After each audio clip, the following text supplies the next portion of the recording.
Siapa yang membangun masjid karena Allah, maka Allah akan membangun baginya semisal itu di surga. Hadis riwayat Bukhari dan Muslim. Mau bangun rumah di surga?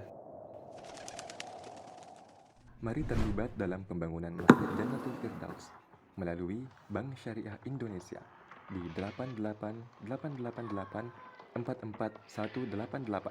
atas nama Masjid Jannatul Firdaus. Konfirmasi di 081241889595.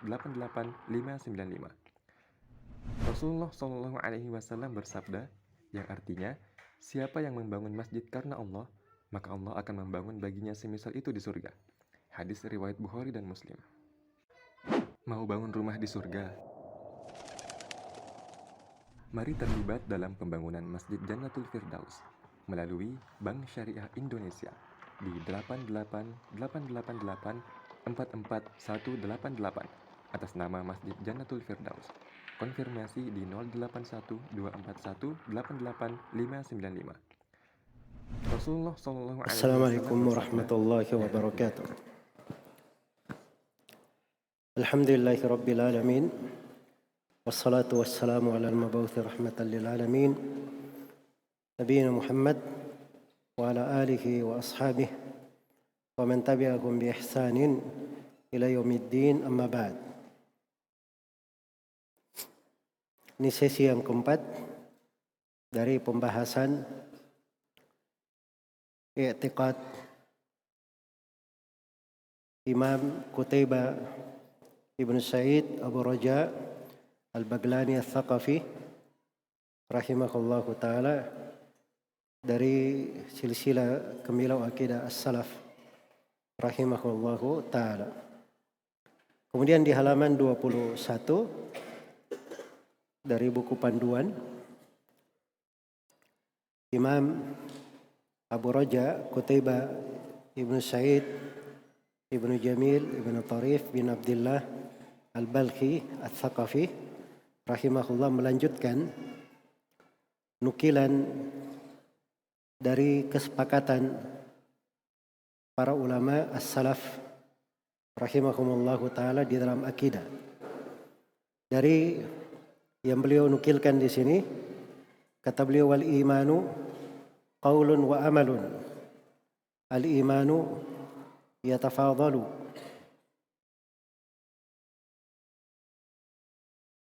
Iman itu adalah ucapan dan amalan. Juga iman itu berjenjang.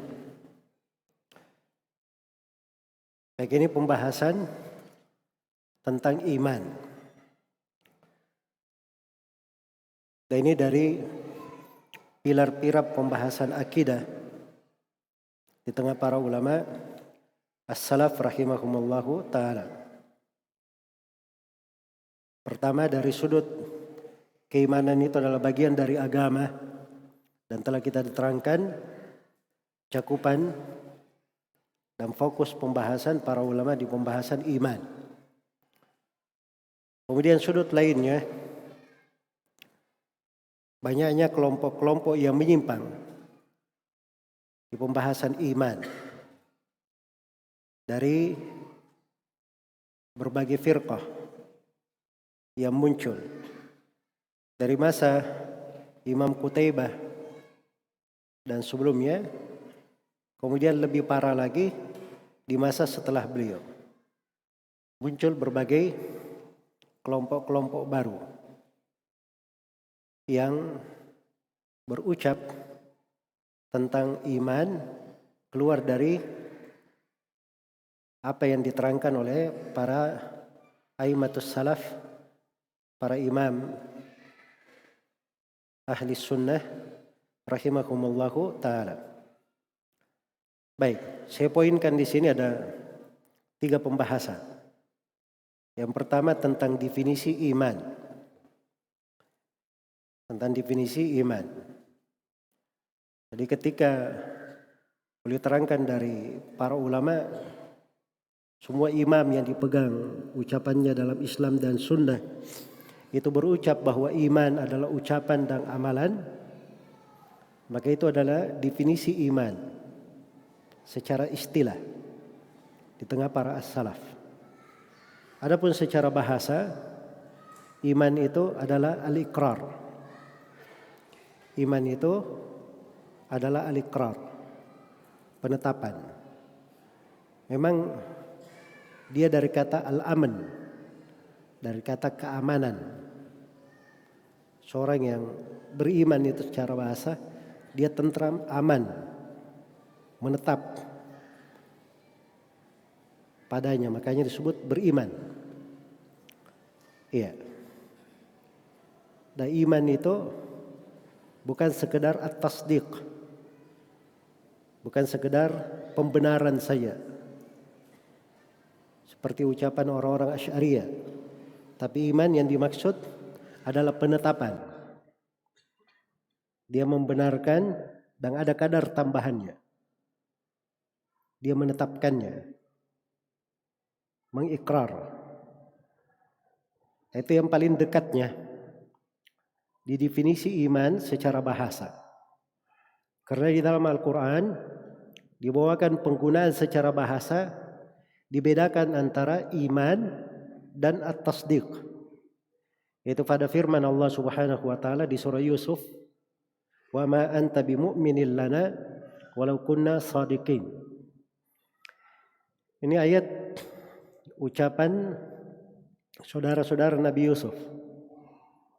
Ketika diterangkan di kisahnya di surah Yusuf itu, setelah saudara-saudaranya membuang Nabi Yusuf ke dalam sumur, lalu mereka datang kepada ayahnya menangis. Kemudian mereka berkata, kami tinggalkan Nabi Yusuf bermain, maka dia dimakan oleh serigala. Maka untuk menguatkan mereka jujur dalam hal itu, dia berkata kepada ayahnya, "Wa ma anta bimu'minin lana walau kunna shadiqin."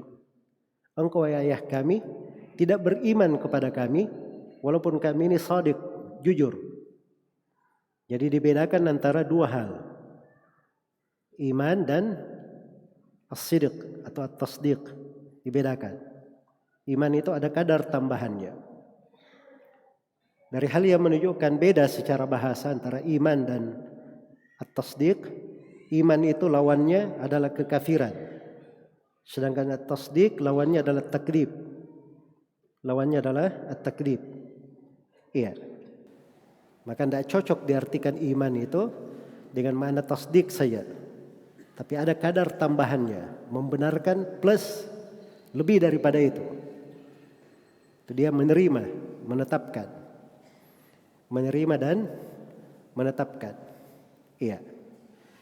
Dari sudut makna juga, iman dari kata aman, ikrar, menetapkan. Ada makna keamanan juga, tenang dia, tentram. Dekat maknanya. Dekat dari sudut makna.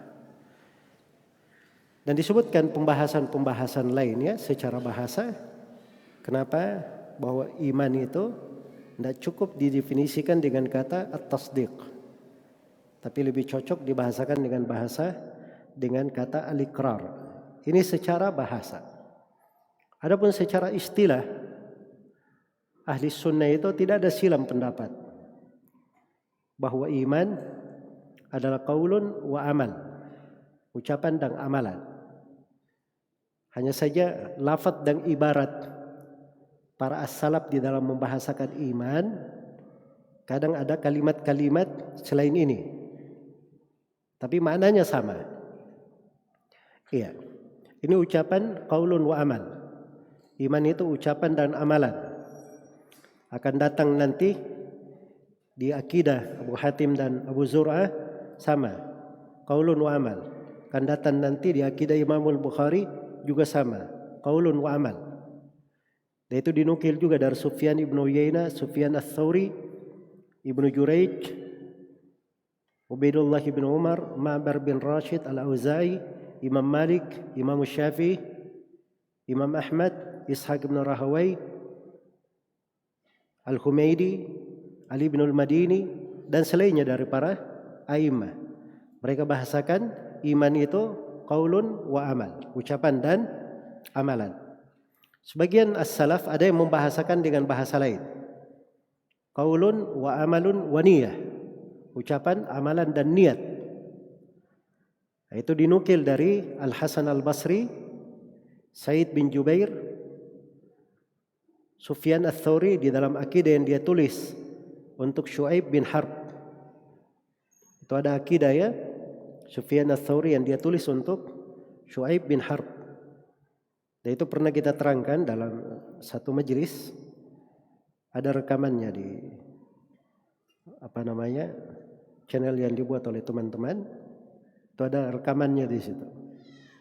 Baik. Jadi bahasanya itu qaulun wa amalun wa niyah. Sama Imam Ahmad di dalam sebuah riwayat seperti itu juga. Iya. Dan Imam Syafi'i di dalam Kitabul itu menghikayatkan dari para sahabat dan tabi'in dengan lafaz qaulun wa amalun wa niyah. Dan itu dinukil oleh Al-Lalaka'i rahimahullah dari Imam Syafi'i. Dari Imam Asy-Syafi'i. Baik. Imam Syafi'i ada bahasa lain.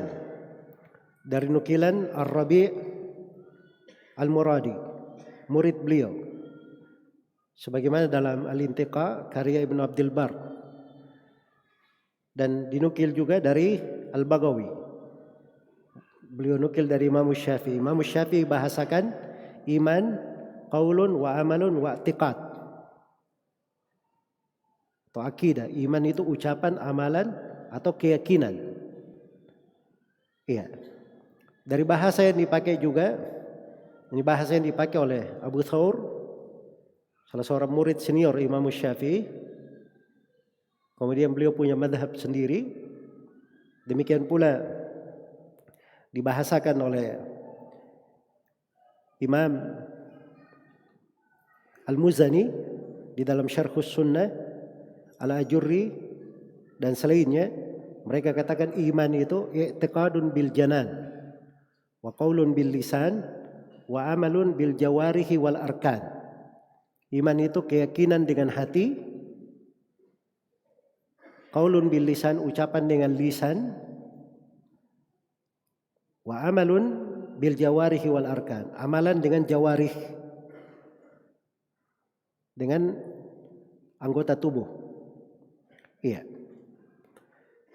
Kalau di bahasa Imam Malik rahimahullah, dan ini disebut juga dari Abu Bakar bin Ayyash, Hamad bin Salamah, Hamad bin Zaid, mereka membahasakan iman al-ma'rifah wal iqrar wal amal. Pengetahuan, penetapan dan amalan.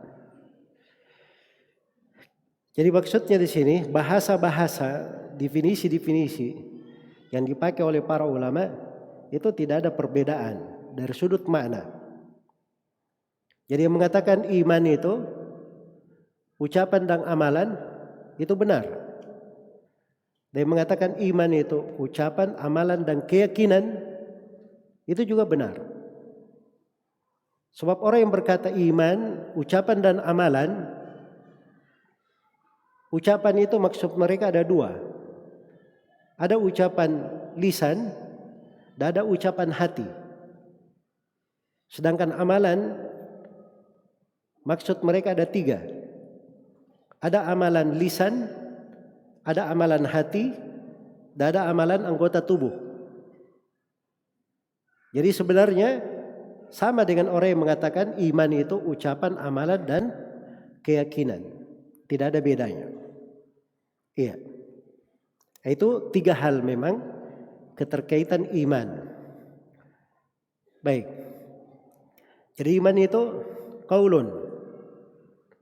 Kata penulis di sini, saya sekarang akan menjelaskan pembahasan yang kedua ya, cakupan iman berupa ucapan dan amalan. Jadi katakan iman itu qaulun wa amal. Pertama qaulun, ucapan. Iya, ucapan. Jadi iman itu ada ucapannya, yaitu dia meyakini dengan seyakin-yakinnya, membenarkan dengan pasti ya, akan keimanannya kepada Allah, para malaikat, kitab-kitab, para rasul dan hari akhirat. dan apa yang datang dari Rasulullah Sallallahu Alaihi Wasallam. Itu qaulul qalb namanya, ucapan hati. Ucapan hati. Baik. Adapun ucapan lisan, dia melafadzkan, mengucapkan syahadat la ilaha illallah Muhammadar Rasulullah dan meyakininya. Dan masuk juga di dalam ucapan lisannya dari hal-hal yang mengandung makna keimanan. Seperti dia mengucapkan dzikir kepada Allah Subhanahu wa taala dan semisalnya. Amalan, cakupan amalan itu ada 3. Ada amalan hati. Ini amalan hati ini banyak jumlahnya ya. Dari ikhlas, rasa cinta, rasa takut, ketergantungan kepada Allah, keterikatan hati kepada Allah, pengagungan, pembesaran, tawakal, raja, harapan, al-khauf, rasa takut, inabah, asyauq, kerinduan. Itu amalan-amalan hati. Dan jumlah amalan hati ini banyak jumlahnya.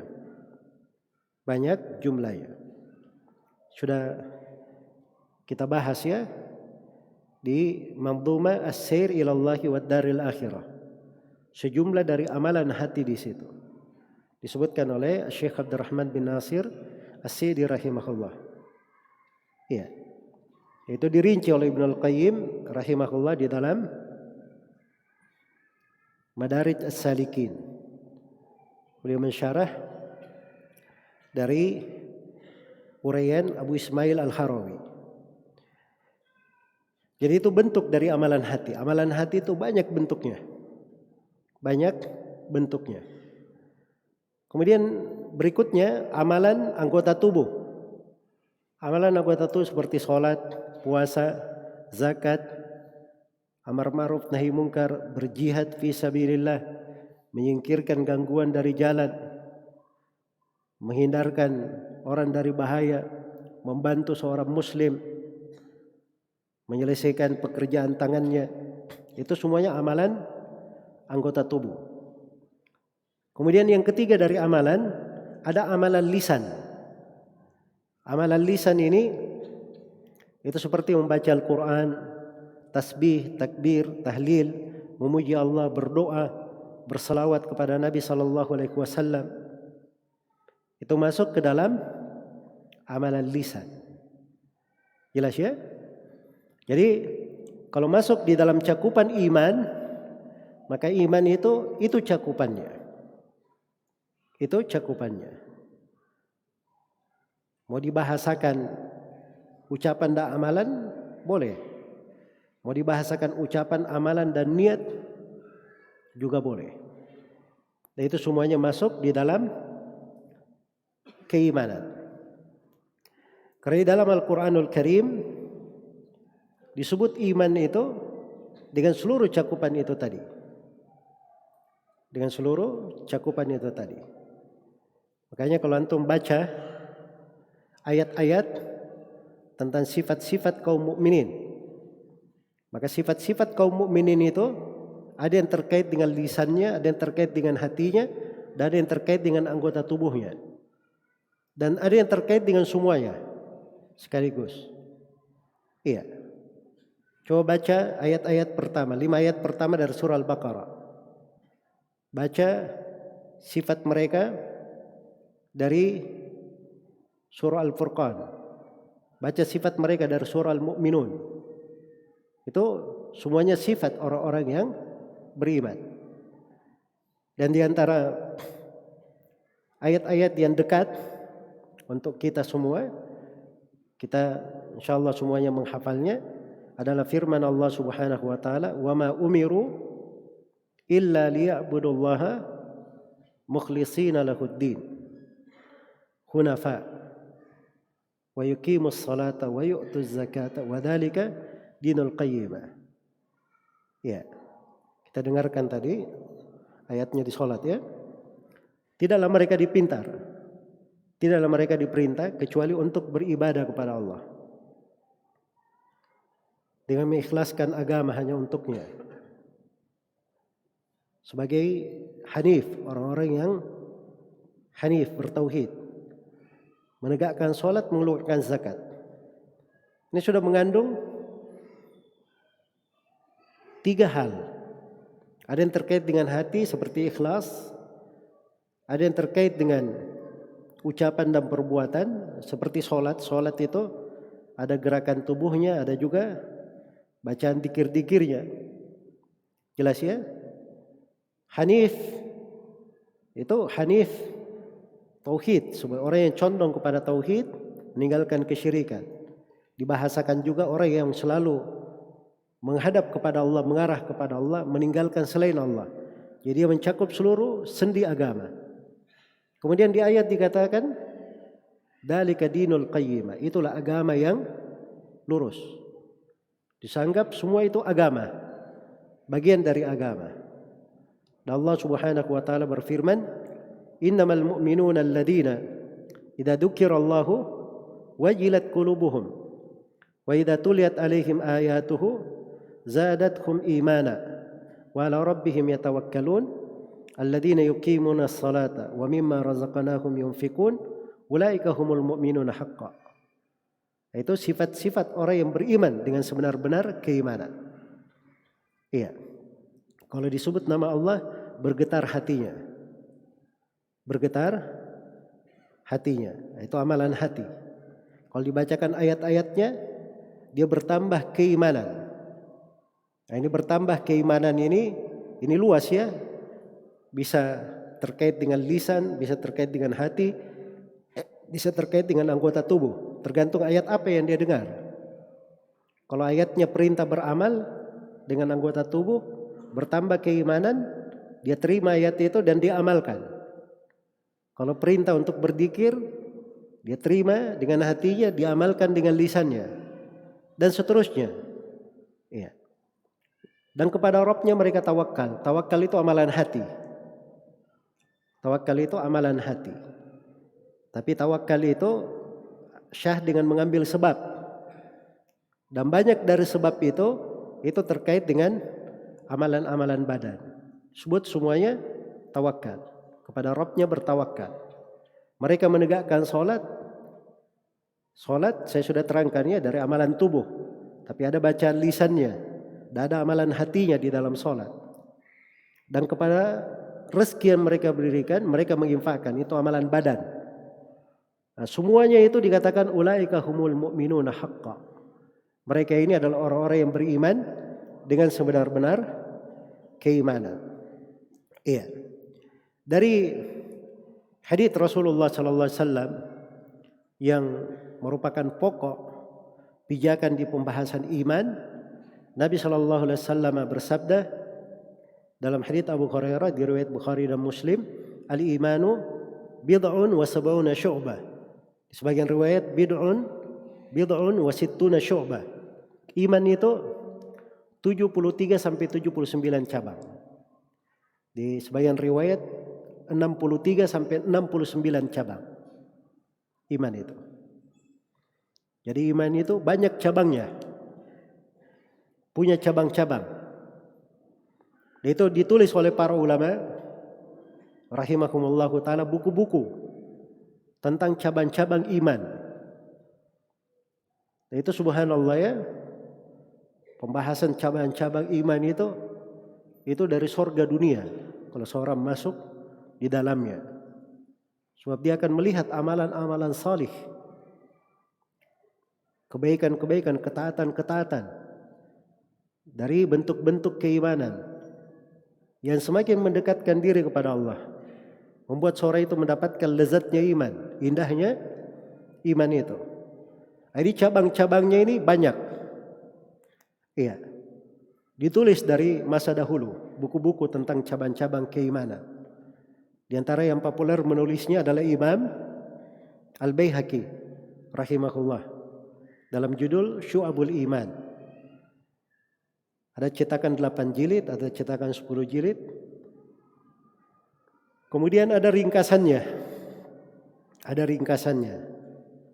Dan di antara buku yang bagus juga tentang cabang keimanan itu adalah buku Syekh Abdurrahman bin Nasir As-Sa'di rahimahullahu taala. Beliau punya buku judulnya Syajaratul Iman, pohon keimanan. Iman itu seperti pohon. Ada ranting-ranting dan cabang-cabangnya. Itu bahasa indah sekali membahasakan iman. Karena di dalam Al-Quran Allah memperumpamakan keimanan seperti itu.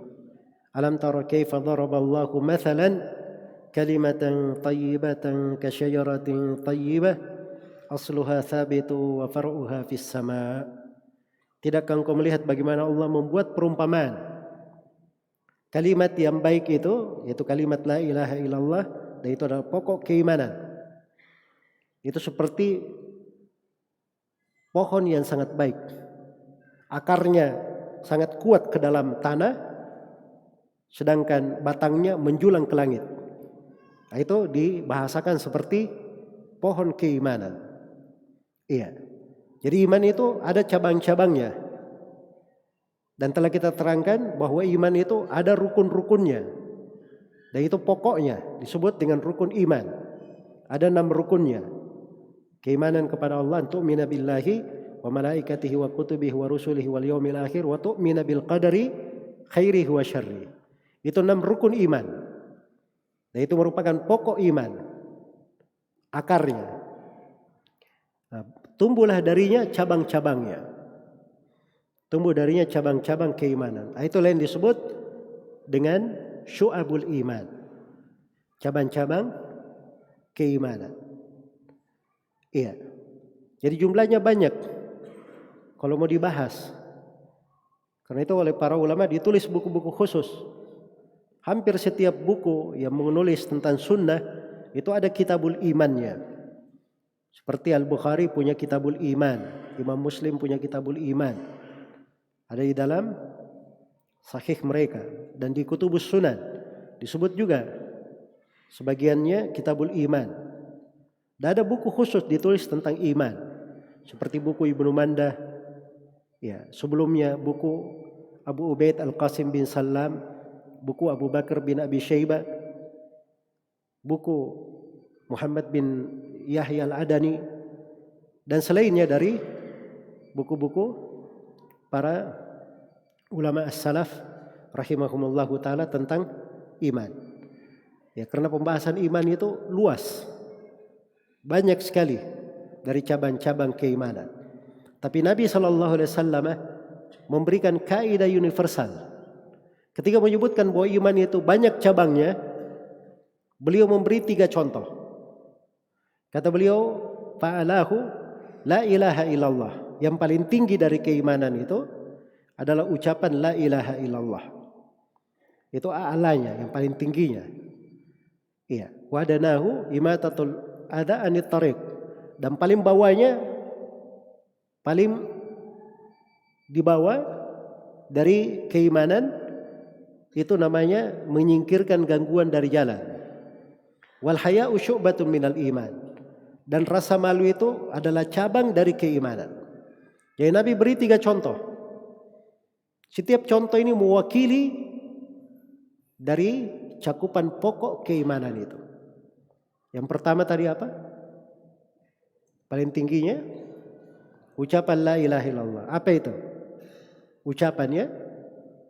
Yang paling bawahnya apa tadi? Menyingkirkan gangguan dari jalan. Itu namanya apa? Amalan. Terus yang ketiga, rasa malu. Ini apa ini? Ini keyakinan terkait dengan hati. Amalan hati. Karena rasa malu itu letaknya di hati. Letaknya di hati. Makanya kalau orang malu itu kelihatan pengaruhnya di badannya. Dengan mukanya memerah misalnya. Atau gerak-geriknya kelihatan malunya. Tapi kalau di hatinya tidak ada rasa malu, dia bisa melakukan apa saja. Ya, karena itu dikatakan oleh Nabi, "Idza lam tastahyi fasna ma syi'ta."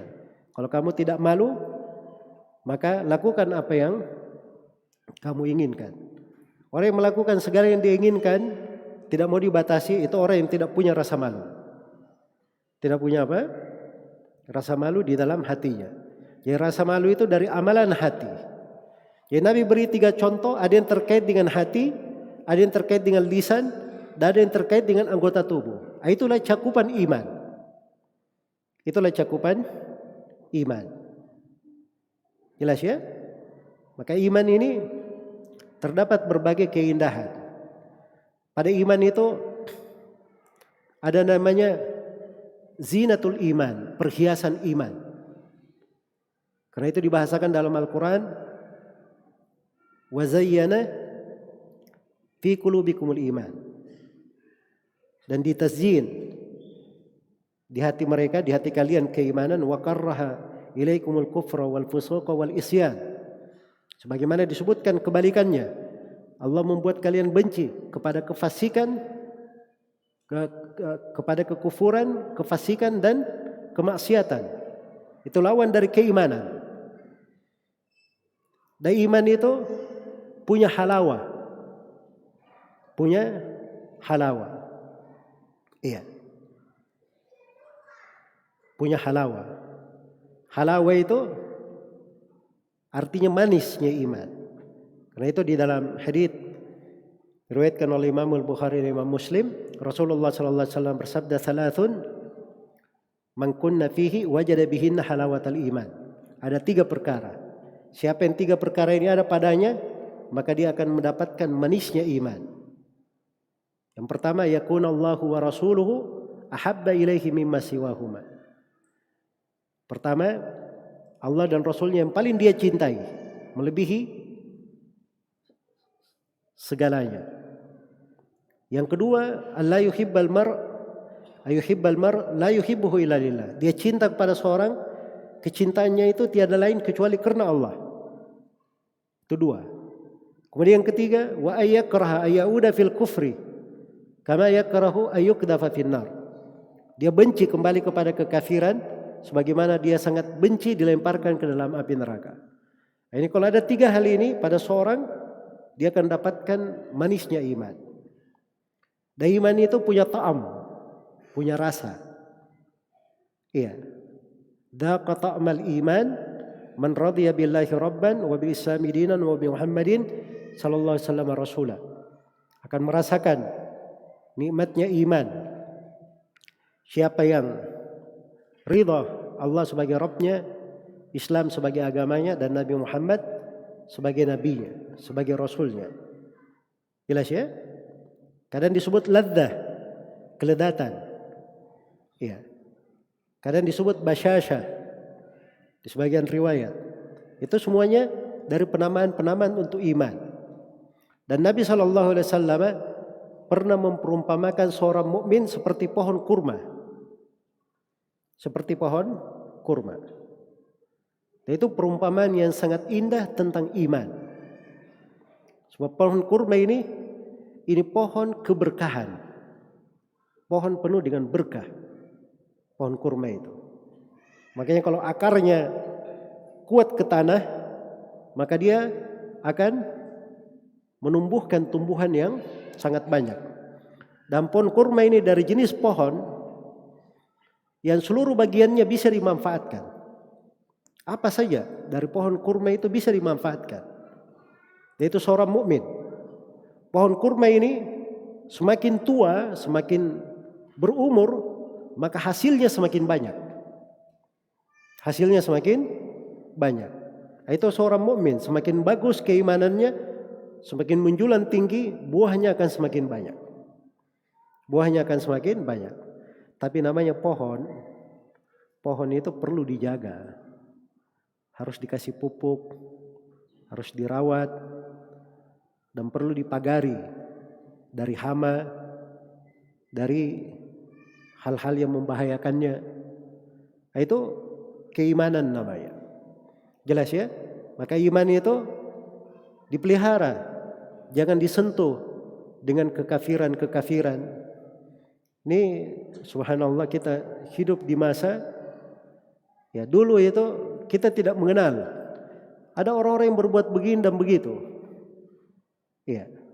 Sebab itu dilakukan oleh penganut-penganut agama tertentu atau orang-orang yang dianggap tidak berakal. Tapi sekarang semua itu bisa menjadi tontonan manusia. Bisa dia lihat. Iya. Dan ini fitnah-fitnah ya terhadap keimanan. Dan kadang dia dihadapkan kepada ucapan-ucapan ahlu bid'ah. Dan ini juga dari hal-hal yang membahayakan keimanan. Karena itu di buku-buku akidah as-salaf tidak ada sepotong riwayat pun dari para as-salaf yang tidak memperingatkan tentang bahaya bid'ah dan tidak melarang dari duduk dengan ahlul bid'ah. Semuanya melarang. Semuanya memperingatkan tentang bahaya dari bid'ah. Jadi keimanan ini pembahasan yang sangat luar biasa di dalam pembahasan akidah dan mencakup penjagaan terhadap seluruh agama. Karena itu seorang mukmin kenapa dia selalu belajar buku-buku akidah? Sebab kalau dia lewat di pembahasan iman, pasti dia akan sentuh mana-mana dari keimanan, dia akan diterangkan akidah para as-salaf rahimahumullahu taala tentang hal tersebut. Kemudian pembahasan yang ketiga, di sini disebutkan oleh penulis rahimahullah, al-imanu yatafadhal, bahwa iman itu berjenjang. Iya. Iman itu berjenjang. Ada yang afdal, paling utama, ada yang fadil, ada yang mafdul. Ya. Ada yang utama, ada yang di bawahnya dari keutamaan. Di bawahnya dari keutamaan. Tapi selama dia punya keimanan, maka keimanan itu kebaikan. Keimanan itu kebaikan. Jelas ya? Sepanjang dia memiliki keimanan, maka keimanan itu kebaikan. Apa buktinya bahwa kaum muslimin itu bertingkat-tingkat derajatnya? Iya. Banyak sekali pendalilan di dalam hal tersebut. Di antaranya di dalam Al-Qur'anul Karim dijelaskan bahwa umat Islam itu terbagi tiga. ثم أورثنا الكتاب الذين اصطفينا من عبادنا فمنهم ظالم لنفسه ومنهم مقتصد ومنهم سابق بالخيرات بإذن الله. Kemudian kami wariskan Alkitab kepada siapa yang kami pilih dari hamba-hamba kami. Di antara mereka ada yang menzalimi dirinya, ini beriman ya, tapi dia menzalimi diri. Karena sebagian kewajiban dia tinggalkan. Sebagian larangan dia lakukan. Itu menzalimi diri namanya. Ada yang muktasid, pertengahan. Kewajiban semua dia laksanakan. Hal yang diharamkan tidak dia dekati. Tapi dia kurang dalam sunnah-sunnah. Dalam hal-hal yang menyempurnakannya. Ini pertengahan. Ada yang sabiqun bil khairat. Berlomba-lomba dalam kebaikan. Terdahulu. Nah, ini yang wajib dia kerjakan. Dia tambah lagi dengan sunnahnya. Hal yang diharamkan ditinggalkan. Jangan sampai jatuh ke dalam hal yang haram. Makruh juga dia hindari. Jangan sampai kepada yang makruh juga jatuh. Kadang sebagian hal mubah yang bisa menjatuhkan ke dalam hal yang makruh juga dia tinggalkan. Nah, ini jenjang yang paling tingginya. Kemudian di surah Al-Waqiah disebutkan 3 jenjang manusia. Ada 3 jenjangnya di akhirat. Ada as-sabiqun as-sabiqun. Ada al-muqarrabun. Iya. Dan ada dari jenjang, itu pembahasan ashabus shimal ya. Tapi maksudnya dari 2 jenjang ini ada sabiqun dan ada mereka yang ashabul yamin. Iya. Jelas ya? Sama di akhirnya dari surah Al-Waqiah. Disebut juga ada yang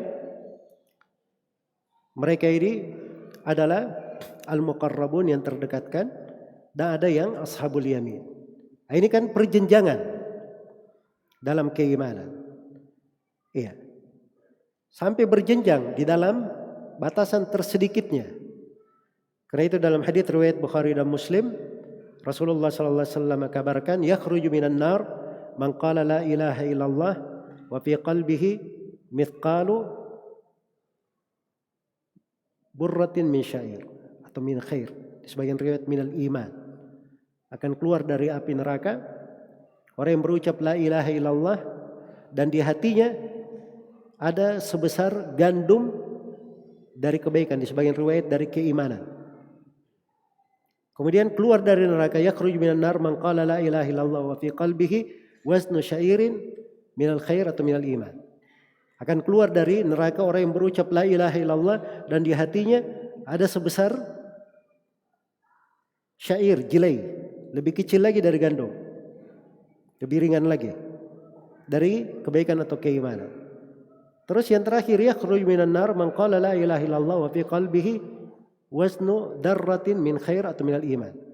Keluar dari neraka orang yang berucap la ilaha illallah dan di dalam hatinya ada sebesar darrah. Darrah ini biji telur semut. Itu bahasa untuk bijian yang terkecil yang dikenal oleh orang Arab, disebut darrah. Jadi keluar dari hatinya sebiji darrah dari kebaikan dan keimanan. Jadi iman itu berjenjang, bertingkat-tingkat. Jelas ya? Berjenjang dan bertingkat-tingkat. Imannya nabi, para nabi dan para rasul, ya, itu berjenjang. Sebagaimana keimanan para sahabat itu tidak sama dengan keimanan para nabi. Sebagaimana imannya Abu Bakar itu lebih tinggi daripada keimanan para sahabat yang lainnya. Dan keimanan seluruh sahabat itu lebih tinggi dari keimanan seluruh manusia yang datang setelah mereka. Jadi manusia di dalam keimanan itu bertingkat-tingkat dan berjenjang. Itulah pendapat ahli sunnah wal jamaah. Karena itu dari sini ahli sunnah itu menegaskan. Biasanya ada tambahannya di sini, tapi penulis akan menyebutkannya nanti di tempat lain. Ya. Beliau akan terangkan nanti di halaman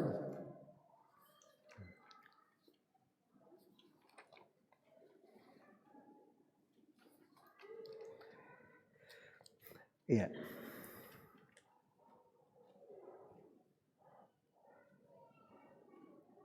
Di halaman 40 ada ya tafadhol juga. Cuman beliau tidak sebut secara langsung tentang bertambah dan berkurang. Nah, disebut secara langsung di situ. Tapi di buku-buku akidah salaf yang lain akan datang dari penjelasan Abu Hatim dan Abu Zur Ar-Razi, di buku ini juga akan datang sebutkan bahwa iman itu bertambah dan berkurang. Ya, karena memang manusia itu berjenjang. Makanya ada pertambahannya, ada berkurang keimanannya. Dan di dalam Al-Quran itu banyak ayat, sekitar 10 ayat yang menjelaskan bahwa iman itu bisa bertambah. Misalnya ayat liyazdadu imanan ma imanihim, supaya mereka bertambah keimanan di samping keimanan yang mereka telah miliki. Ya. Wa idza ma unzilat surah, apabila diturunkan surah, maka disebutkan di situ fa ammal ladina amanu fazadatkum imanan wa hum yastabshirun. Wa idza ma unzilat surah faminhum man yaqulu ayyukum zadathu hadhihi imana. Fammal ladina amanu fazadatkum imanan wa hum yastabshirun. Begitu ayatnya ya. Ada orang yang beriman mereka bertambah keimanan dan bergembira. Ya, itu menunjukkan bahwa iman itu bertambah. Iman itu bertambah. Iya, walladzina ihtadaw zadahum huda. Orang yang di atas hidayah ditambah lagi hidayah, petunjuk. Jadi kalau iman bisa bertambah, berarti iman itu bisa berkurang. Makanya begitu turun surah tadi ada yang bertambah keimanan. Wa ammal ladzina fi qulubihim rijsun fazadatkum rijsan wa ammal ladzina fi qulubihim maradun fazadatkum rijsan. Apa ayatnya?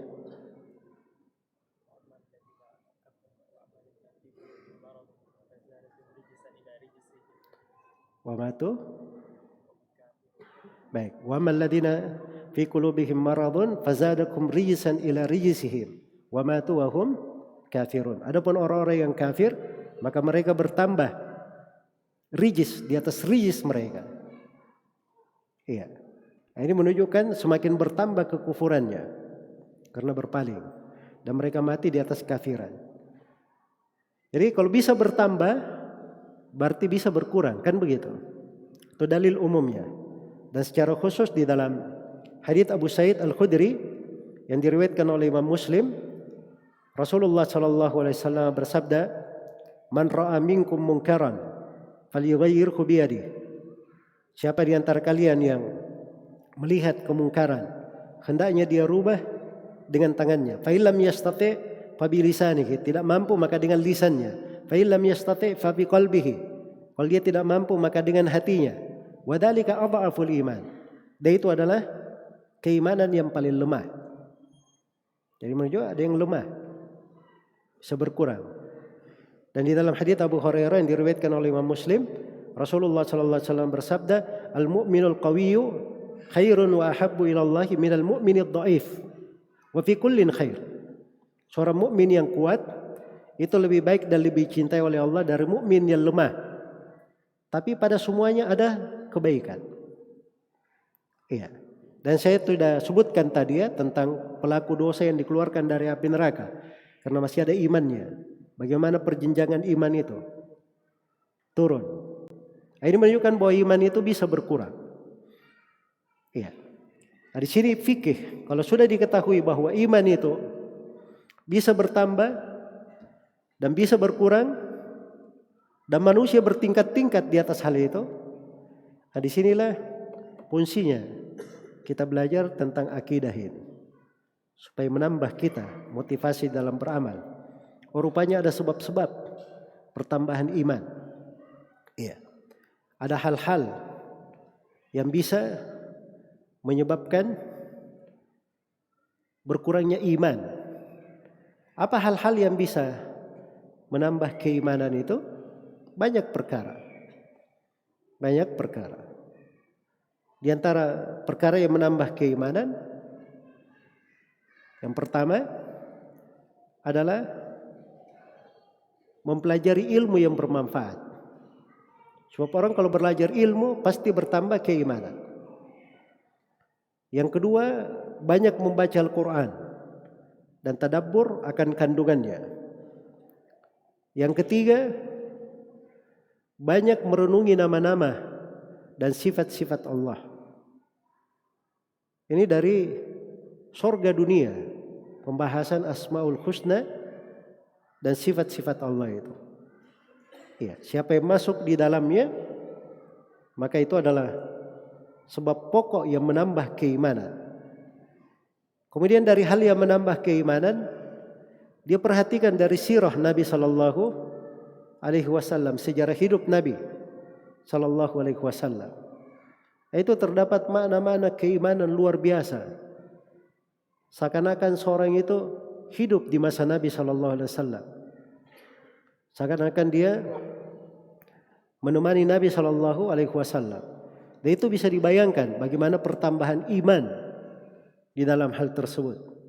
Kemudian yang berikutnya dari hal yang menambah keimanan adalah memperhatikan dari keindahan syariat, keindahan Islam. Iya. Ini terkait dengan maqasidus syariah yang mengungkap tentang hikmah-hikmah syariat. Baik. Kemudian yang ke-6 dari hal yang menambah keimanan adalah kita banyak membaca dari sejarah para nabi, para sahabat dan orang-orang salih. Itu dari hal yang menambah keimanan. Dari hal yang menambah keimanan adalah merenungi ayat-ayat Allah Al-Kauniyah.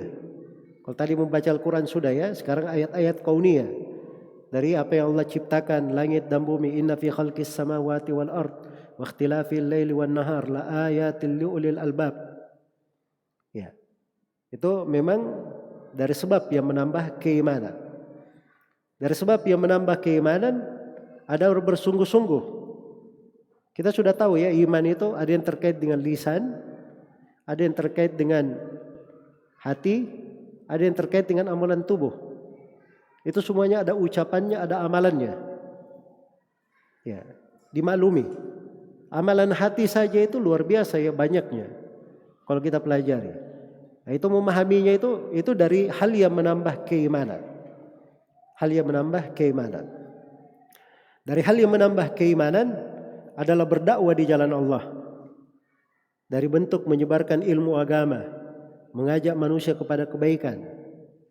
Dari hal yang menambah keimanan, duduk dengan orang-orang yang salih, orang-orang yang baik. Iya.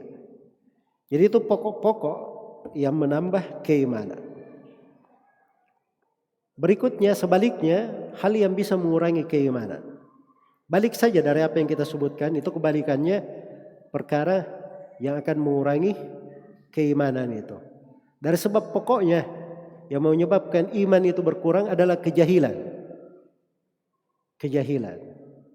Sebab ini dari hal yang menjauhkan seseorang dari kebaikan. Dan masalahnya jahil itu, kalau dia tetap jahil mungkin ringan. Tetapi kalau dia jahil, dia akan memusuhi kebalikannya.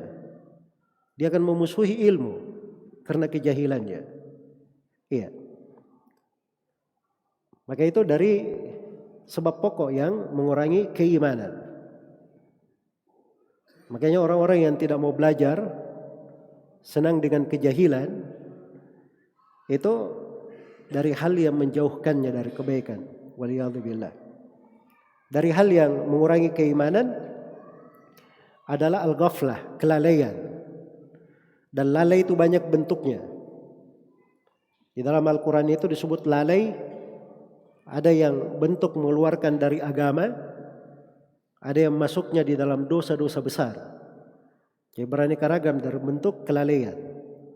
Demikian pula dari hal yang mengurangi keimanan adalah keberpalingan. Al-i'rab, berpaling. Iya. Dan dari hal yang mengurangi keimanan adalah perbuatan dosa dan maksiat. Perbuatan dosa dan maksiat. Dan dari hal yang mengurangi keimanan, dia membiarkan sifat-sifat buruknya. Membiarkan sifat-sifat buruknya. Itu jiwa itu dikatakan dalam Al-Quran, innan nafsa la ammaratun bisu'.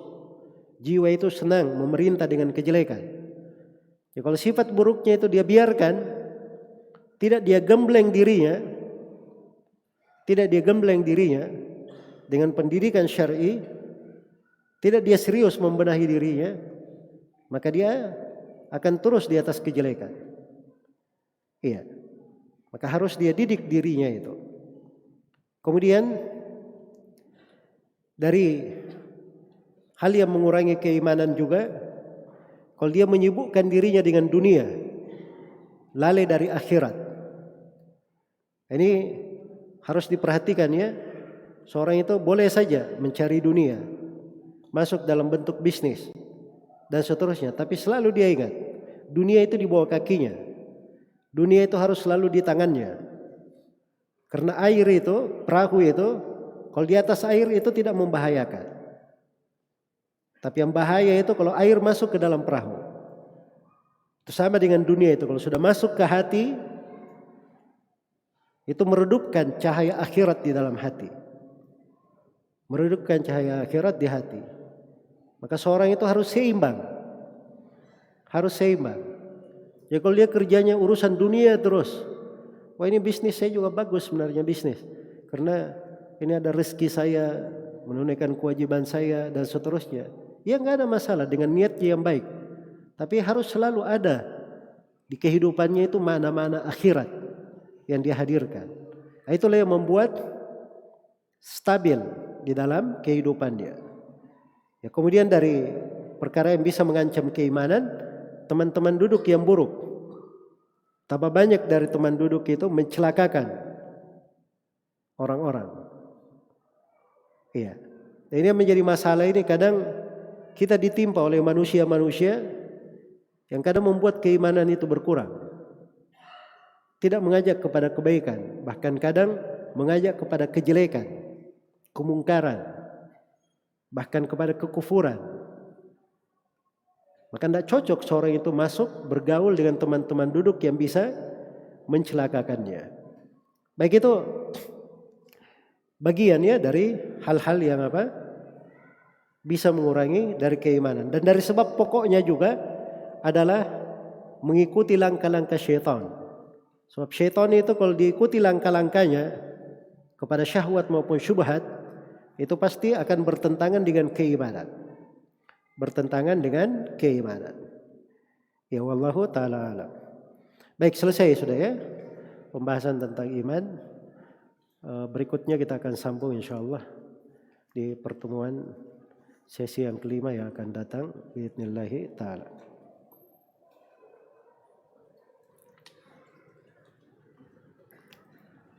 Ini saya masih buku yang pertama ini ya. Bobotnya itu belum terlalu banyak saya berikan. Saya antum sudah pening-pening saya lihat ya. Saya baru kasih pembahasan-pembahasan ringan saya.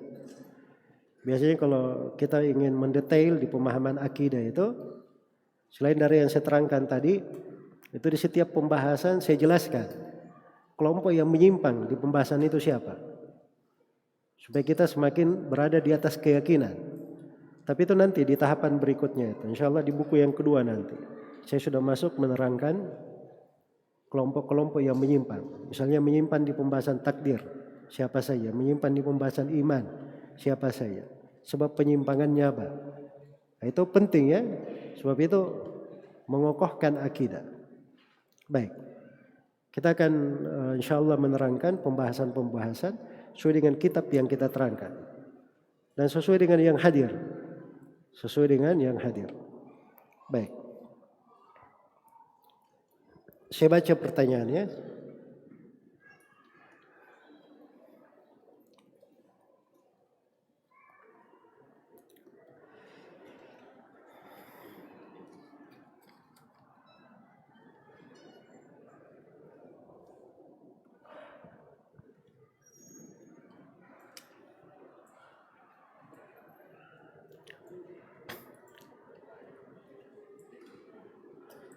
Termasuk qada Allah, apa yang Allah tetapkan untuk diri yang berupa nama-nama dan sifat. Yang pertanyaan, apakah termasuk qada Allah? Ini saya sudah terangkan ya bahwa qada wal qadar itu ketentuan Allah di tengah makhluknya. Itu tidak ada kaitannya dengan Allah Subhanahu wa taala, nama-namanya, sifat-sifatnya dan dzatnya. Jelas ya? Jadi misalnya tingkatan al-khalq, penciptaan. Semua yang Allah takdirkan, Allah yang menciptakannya. Itu tidak ada kaitannya dengan diri Allah, zat Allah. Sebab itu ketentuan Allah di tengah makhluknya. Baik. Lihat ya di pembahasan akidah. Saya selalu terangkan fokus pada apa yang diterangkan, yang jelaskan. Jangan masuk ke dalam hal mempertanyakan perkara ini tidak penting. Ya, seperti pertanyaan ini misalnya, pertanyaan ini pada dasarnya salah bertanya. Sebab Allah Subhanahu wa taala itu sudah diterangkan, tidak ditanyakan tentang dirinya. Tidak ditanyakan tentang dirinya. Kita hanya menerima tentang apa-apa yang datangnya dari Allah dan Rasulnya menjelaskan tentang Allah. Baik.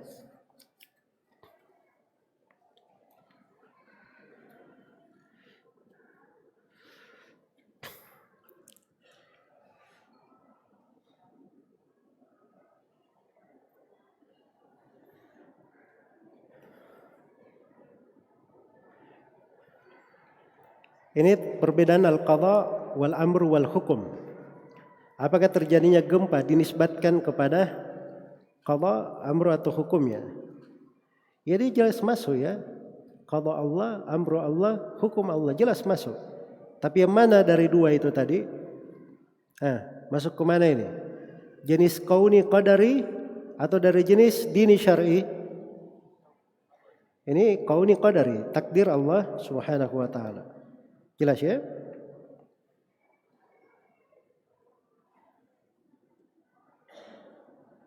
Kami belum bisa membedakan antara ucapan hati dan amalan hati.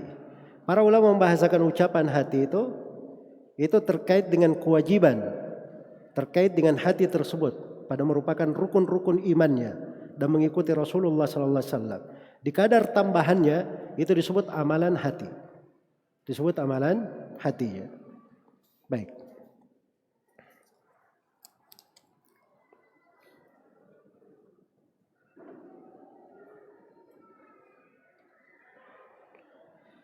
Pertanyaan saya terkait kewajiban berjamaah. Apakah kepala negara yang non-muslim tercakup pada yang dimaksud?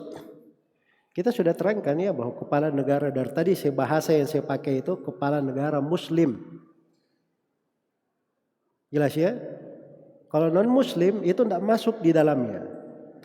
Tetapi kalau seorang berada di luar sebuah negeri dan kepala negaranya non-muslim, dia tetap, kalau kebanyakannya mayoritasnya kaum muslimin, dia harus tetap menjaga perkara-perkara yang menjaga kebersamaan secara umum. Jangan menjadi sebab pertumpahan darah, perpecahan, atau terlahirnya kemungkaran yang lebih besar.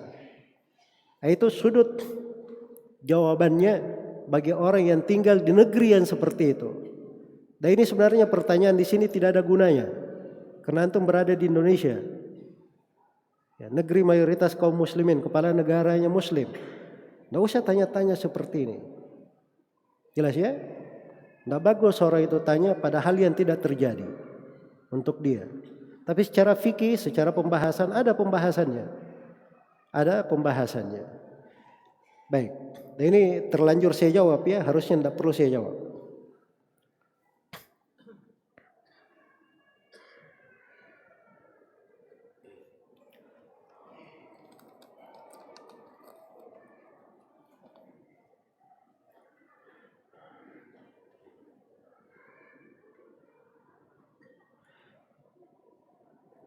Ustadz mohon nasihati kami seluruhnya untuk saling memberi salam kepada seluruh kaum muslimin dan agar mudah tersenyum. Masya Allah, ini pertanyaan bagus ya. Saya sudah pernah ada khutbah Jumat tentang ini. Saya tegur ini dari tahun, kalau saya ingat-ingat tahun dulu. Mungkin dari tahun 2000, 2001. Saya sudah pernah marah-marahi ikhwan gara-gara ini. Coba bayangkan. Ada seorang suami mendatangkan istrinya susah payah ke majelis. Sampai orang awam sudah diajak ikut taklim. Begitu sampai di majelis pulang ke rumah menangis terseduh-seduh. Tidak ada yang menyapanya, tidak ada yang menyalaminya. Mana akhlak di belakang hal tersebut? Iya. Itu dari pengaruh akidah itu. Di pokok akidah itu ada namanya kesempurnaan, akhlak. Orang-orang yang berakidah as-salaf. Makanya itu ada adabnya, ada akhlaknya. Disebut di dalam pembahasan buku-buku akidah. Dan termasuk di dalamnya dia memberi salam. Salam itu nama Allah. Assalamualaikum. Assalamu itu nama Allah as-salam. Di salah satu penafsiran, salah satu dari dua penafsiran. Nama Allah as-salam. Dan seorang yang berakidah itu dia senang mengucapkannya sebab itu dari Asmaul Husna. Dia doakan semoga Allah as-salam memberi keselamatan atas kalian. Iya. Tersenyum itu bagian dari keimanan. Karena itu Nabi SAW bersabda, "La tahkiranna minal ma'rufi syai'an walau an talqa akhaka biwajhin taliq." Jangan sekali-sekali engkau meremehkan dari kebaikan. Jangan meremehkan dari kebaikan sekecil apapun. Walaupun sekadar kamu berjumpa dengan saudaramu dengan wajah yang cerah. Dengan wajah yang cerah. Maka ada hal-hal yang kadang perlu diperbaiki di tengah kita. Ada orang yang datang ke rumah Nabi SAW. Baru mengetuk pintu, Nabi berkata, "Bi'sa akhul asyirah." Ini orang seburuk-buruk keluarga. Nabi sudah berbicara jelek. Karena ini memang orang seperti itu. Tapi begitu orang itu masuk menjumpai Nabi, Nabi berlemah lembut kepadanya, berbicara biasa. Ya. Setelah orang itu pulang, Aisyah bertanya, "Ya Rasulullah, tadi kamu katakan sejelek-jelek keluarga. Begitu dia masuk, engkau berlemah lembut." Kata Nabi SAW kepada Aisyah radhiyallahu anha, "Ya Aisyah, inna syarran nas man tarakahun nas ittiqa'a fuhsyihi atau ittiqa'a syarrihi. Wahai Aisyah, sungguhnya sejelek-jelek manusia adalah orang yang ditinggalkan oleh manusia karena orang khawatir akan kejelekannya. Tidak suka atas dia ini, kalau ketemu dia ini pasti mukanya begini. Itu masuk ya di dalamnya. Ya, kalau ketemu sama saya ini orang ini pasti dia tidak salami saya. Itu ada juga model-model manusia seperti itu. Ya. Kadang dia berkata, oh Ustadz afwan, itu kebiasaan saya. Seorang itu belajar untuk merubah kebiasaan. Itu fungsinya belajar untuk merubah kebiasaan. Jadi banyak dari kita itu akhlaknya memang perlu untuk diperbaiki. Khususnya orang-orang yang belajar sunnah ini. Jangan cuma teori-teori saja. Tapi dari sudut prakteknya kurang di dalam hal tersebut. Orang yang punya akidah yang benar, akhlak ahli sunnah, harusnya dia adalah orang yang paling baik akhlaknya. Orang yang paling mulia pembawaannya. Dan dia berusaha mengajak manusia itu berdakwah kepada manusia dengan lisannya dan juga dengan contoh perilakunya. Contoh perilakunya. Makanya hal-hal bisa dia latih dirinya, dia terapkan. Dia lihat saudaranya ada kekurangan, ya, maka dia tegur. Ada apa? Apa yang bisa saya bantu? Ya. Barangkali ada yang kamu cari atau yang semisal dengan itu. Itu sekedar dia bertanya saja, itu dari jenjang-jenjang keimanan. Banyak masuk di dalamnya. Dan ini pembicaraan banyak ya. Ya semoga Allah Subhanahu wa taala mengampuni dosa-dosa kita semua dan selalu mendidik kita di atas akhlak yang mulia. Ya wallahu taala alam. Baik, 3 pertanyaan terakhir ya.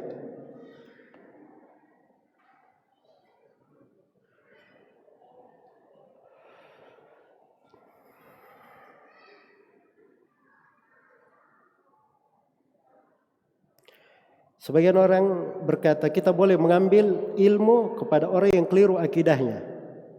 Sebagaimana sebagian imam ada yang keliru akidahnya. Kekeliruan dalam akidah itu terbagi 2. Ada kekeliruan yang mengeluarkannya dari ahli sunnah, menjadikannya sebagai ahlul bidah. Maka ini tidak boleh diambil ilmu darinya. Yang kedua ada kekeliruan, dia salah dalam hal tersebut. Tidak keluar dari ahli sunnah. Tetapi kita jangan mengambil dari kekeliruan itu. Jangan mengambil dari kekeliruan tersebut. Dan kalau dia tidak bisa membedakan, dia cari orang yang lebih bagus daripadanya. Nah begitu metodenya. Itu yang berjalan di dalam amalan para as-salaf.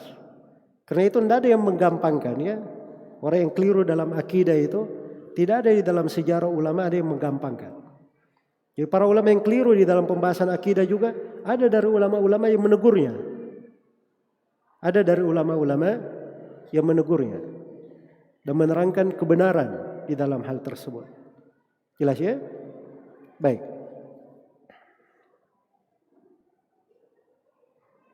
Apa hukum baiat kepada organisasi? Apa itu ciri dari ahlul bidah? Yang tidak diragukan itu ciri dari ahlul bidah. Itu ciri di masa sekarang di kalangan Ikhwanul Muslimin, Hizbut Tahrir dan kelompok-kelompok yang semisal dengannya. Ikatan loyalitas kepada selain kepala negara. Dan itu tidak diperbolehkan.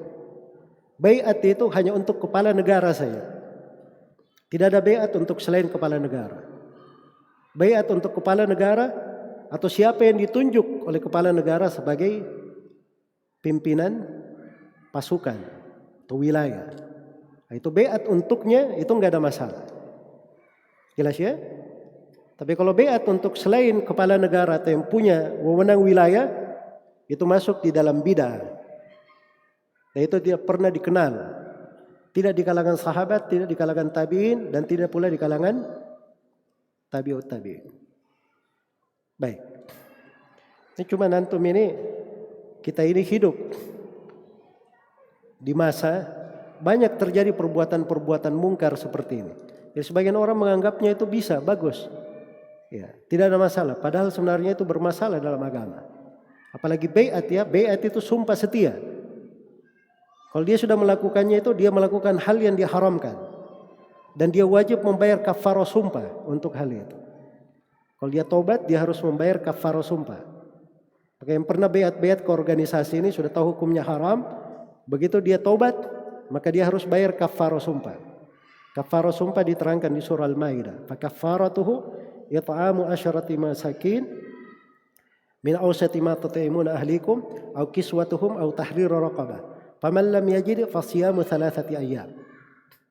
Kafaranya memberi makan 10 orang miskin dari standar makanan yang biasa dimakan oleh keluarga kalian, atau memberi pakaian 10 orang miskin, atau membebaskan seorang budak.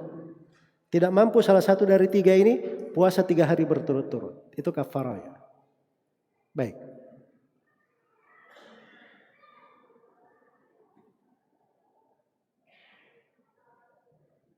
Apakah termasuk jihad jika seorang diserang di kampungnya oleh kampung sebelah?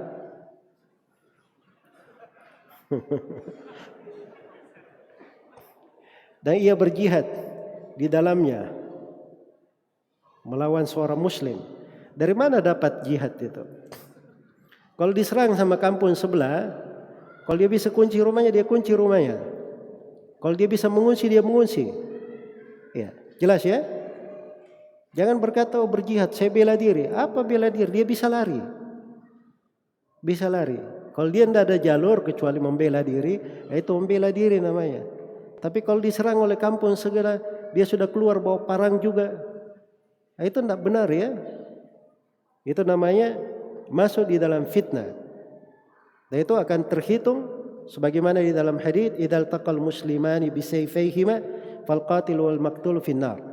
Apabila 2 orang muslim berjumpa membawa pedangnya, maka yang dibunuh dan terbunuh dua-duanya dalam neraka.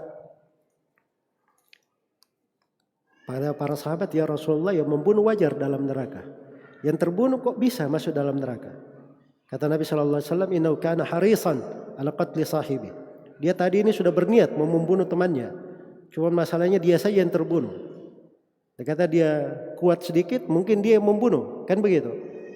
Baik, jadi dua-duanya dihitung oleh Nabi masuk ke dalam neraka.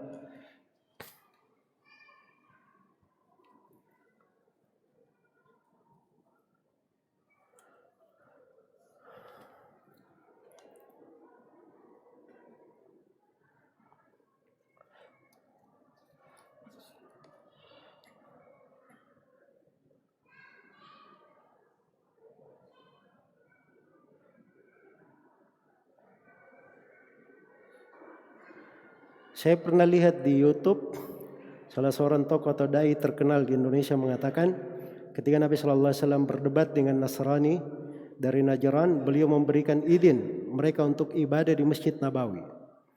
Tokoh tersebut juga mengatakan bahwa Nabi buat perjanjian untuk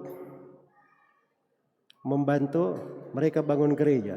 Apakah ini benar? Ini pertanyaan. Kadang orang itu cara membahasakannya macam-macam. Ya, ini yang didengar oleh penanya ya. Ada yang pernah tanya sama saya, katanya ada orang yang mengatakan Nabi itu mengizinkan orang Nasara bikin nisa. Nisa atau misa di dalam masjid katanya.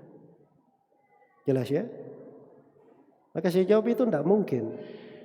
Sebab nisa itu bentuk perbuatan kesyirikan jelas. Masa Nabi mengizinkan? Yang ada riwayatnya itu Nabi mengizinkan mereka melakukan sholat mereka di dalam masjid. Itu pun datang dari beberapa jalur, semuanya lemah, tidak ada yang kuat. Jelas ya? Dari jalur yang tidak kuat. Kemudian dari hukum syariat di ahkamud dhimma, kalau negeri itu negeri Islam, masuk kepadanya non-muslim, tidak boleh non-muslim membangun sesuatu di negeri Islam. Tapi kalau muslimin menguasai negeri Nasara, ada gerejanya, itu dibiarkan, tidak ada masalah. Jelas ya? Tapi kalau diizinkan membangun di negeri Islam, itu tidak ada asal usulnya di dalam syariat. Tidak ada asal usulnya. Itu cara memahaminya, cara berpikirnya. Cuman kadang sebagian orang itu dia tidak mengerti. Ya. Saya itu kalau ditanya pertanyaan, saya menjawab sesuai teks pertanyaan. Saya kadang tidak tahu ada YouTuber yang berkata begini, si fulan berkata begitu. Apa urusan saya dengan mereka? Dunia mereka lain, dunia saya lain. Jadi kadang saya tidak ngerti ada yang orang yang berucap seperti itu. Saya jawab sesuai dengan konteks pertanyaan. Ada yang bertanya begini, saya jawab sesuai dengan teksnya. Jadi ini penanya sekarang memberi rincian ya. Jadi saya akan berikan rincian sesuai dengan apa? Hal-hal yang terjadi. Dan itu ada pembahasan-pembahasannya. Iya. Cuman sebagian orang itu kadang dia memahami sesuatu, dia mengambil dari satu sudut saja. Ambil sebuah riwayat yang penting mendukung keinginan dia, hawa nafsunya. Tapi kalau seorang ingin adil dalam pembahasan, dia bahas masalah tersebut dari segala sudut pendalilan. Baru dia buat kesimpulan-kesimpulan hukum. Itu baru benar namanya. Iya. Dia tidak mengerti tentang ahkam ahlud dhimmah. Dia tidak mengerti tentang perkara tauhid. Dia tidak mengerti tentang ciri pokok yang membedakan antara agama Islam, agama Nasara, agama Yahudi, dan agama kaum musyrikin. Itu ada ciri yang membedakannya. Dan dia juga tidak mengerti tentang politik kenegaraan. Tiba-tiba bisa memberikan hukum sesuai dengan keinginannya sendiri. Gara-gara ingin dia katakan sebagai orang yang moderat. Bisa merangkul semuanya. Itu keliru cara berfikirnya. Nabi SAW itu ya, berjalan di Khulafa ar-Rasyidin. Umar ibn Khattab radhiyallahu anhu ketika meninggal, itu orang-orang Nasara di Syam bersedih akan hal itu.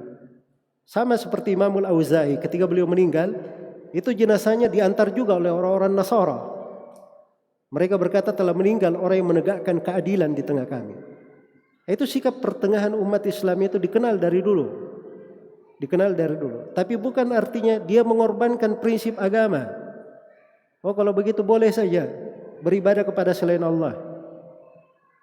Ya, kekafiran mengatakan Allah itu adalah Nabi Isa, Allah satu dari yang tiga, Allah punya anak.